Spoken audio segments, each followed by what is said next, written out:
Kisah Pelabuhan Bebas Sabang. Melawan dominasi pelabuhan Singapura dan Penang.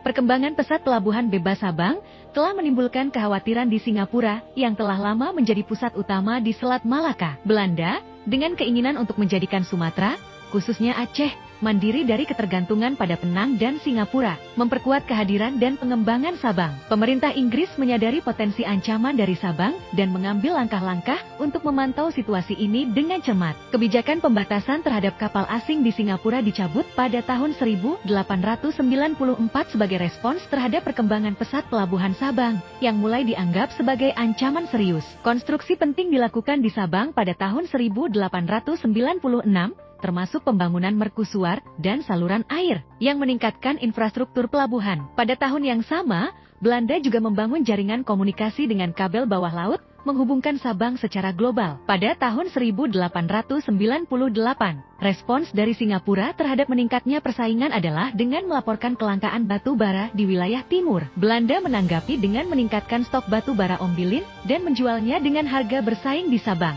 Pelabuhan Sabang semakin berkembang dari sekadar pelabuhan transit pengisian batu bara menjadi pelabuhan bebas yang signifikan, ditandai dengan pendirian NTTV, Zeehaven dan Kolen Station Sabang. Gubernur Aceh, Van Heets, memiliki ambisi untuk menjadikan Sabang sebagai pelabuhan yang dapat bersaing dengan Penang dan Singapura. Meskipun ada penentangan dan skeptisisme terhadap gagasannya, dukungan juga ada dari beberapa pihak yang melihat potensi ekonomi besar Pulau W. Meskipun demikian, perdebatan terus berlanjut mengenai keberhasilan Sabang dalam bersaing dengan pelabuhan lain di wilayah tersebut. Perkembangan Pelabuhan Bebas Sabang menjadi semakin signifikan seiring waktu dengan upaya promosi yang kuat dan pembangunan infrastruktur yang terus-menerus. Pada tahun 1899,